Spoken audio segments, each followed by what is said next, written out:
Welcome to The Explainer. Today we are diving into something pretty chilling.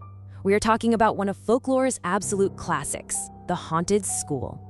You know, it's a question you hear everywhere. Why are so many schools supposedly haunted? These stories echo through the hallways, passed down from one class to the next. And we're not just talking about campfire tales here. These are legends tied to real places and real events. We're going to look at some of the photographic proof, the kind of stuff that just defies any logical explanation. You know, pictures with figures in them that, well, they just shouldn't be there. And then there are the places that got so active, so intense, that the people in charge literally had no choice but to seal them off for good. And we'll even get into those moments, those absolutely terrifying moments where witnesses swear they saw history just come roaring back to life. So what's the secret recipe? What really makes a school haunted? Let's dive in and break it down. Okay, so these legends, they don't just pop up out of thin air, right? It's more like a recipe, a really unsettling one. You've got these key ingredients, a little bit of history, a dose of tragedy, and the architecture itself. So, ingredient number one, it often starts with the ground itself. You've got to look at what was there before the school was even built, because sometimes the history of a place is quite literally buried right under your feet. And this is wild. You've got two schools hundreds of miles from each other, but they share this incredibly creepy foundation. Kingman High, built right on top of an old cemetery. And then there's Ohio University, where one of its halls sits at the dead center of a pentagram formed by 5 different cemeteries. I mean, you can't make this stuff up. And at Kingman, this isn't just some spooky story they tell freshmen, it's a confirmed fact. Back in 2010, they found human bones during construction.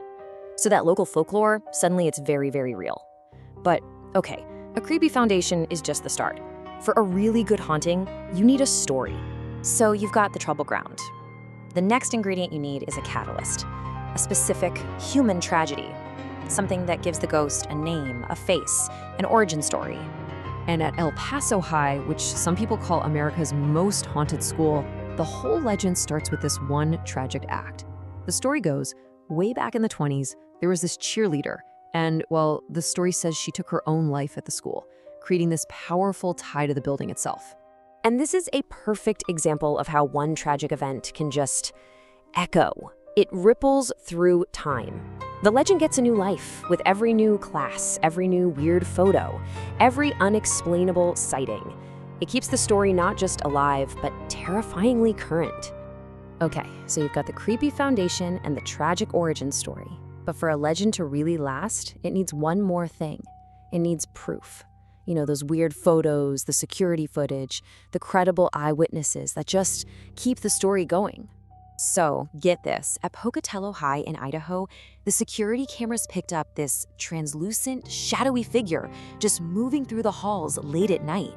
They even brought in paranormal investigators to look at the raw footage, and they confirmed it was legit, not faked, and it totally lined up with all the other weird stuff people were reporting. And then you have the El Paso High yearbook photo. It's probably the most famous piece of evidence out there. There's this blurry girl in the class picture who nobody can identify and who just shouldn't be there. And that's the key, right? This kind of visual proof changes everything. The story goes from something you hear to something you can actually see.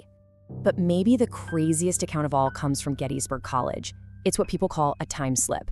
2 college administrators get in an elevator to go to the basement. Simple enough. But when the doors open, it's not a storage room. They're looking at a full-blown Civil War hospital in chaos. And then a ghostly surgeon looks right at them and gestures for help. They panicked and ran. It's not just a ghost sighting at that point, it's like they literally stepped into the past. And here's what makes that story so powerful. The witnesses. These weren't students pulling a prank. They were 2 college administrators, totally credible people. Even the chief of security said he believed they saw something because he saw how terrified they were. That credibility turns an unbelievable story into a cornerstone of the college's haunted history. So what's the final ingredient in our recipe for a haunted school? It's when the story gets physically cemented into the building, when it becomes tied to one specific place, a place that carries the entire weight of the legend. Like at El Paso High, there's a hallway that was so connected to the ghost girl's story with so many reports of mist and weird sounds that they just walled it off completely. I mean, think about that for a second. By sealing it up, the school is basically acknowledging that the story has power. It turns the legend into a permanent part of the building itself. But maybe the most famous example of this is over at Ohio University, home to what some people call the single most haunted dorm room in America. A room that got so bad they had to seal it off from the living. Forever. Wilson Hall, room 428. So the legend of room 428 is that back in the 70s, a female student was practicing astral projection, messing with occult rituals, and she ended up dying in that room. After that, anyone who lived there reported just terrifying stuff. Objects flying across the room, demonic faces appearing in the door, voices. It got so bad the university officially declared the room uninhabitable and sealed it shut. So when you put it all together, you see it's not just a bunch of random, spooky stories, is it? There's a real pattern here, a kind of formula for how a normal school becomes a place of legend. It really makes you think, doesn't it? Beneath the everyday surface of the buildings we know, there's all this history and memory, just waiting. It leaves you with one last question, really. What stories are sealed away in the walls of the places you know best?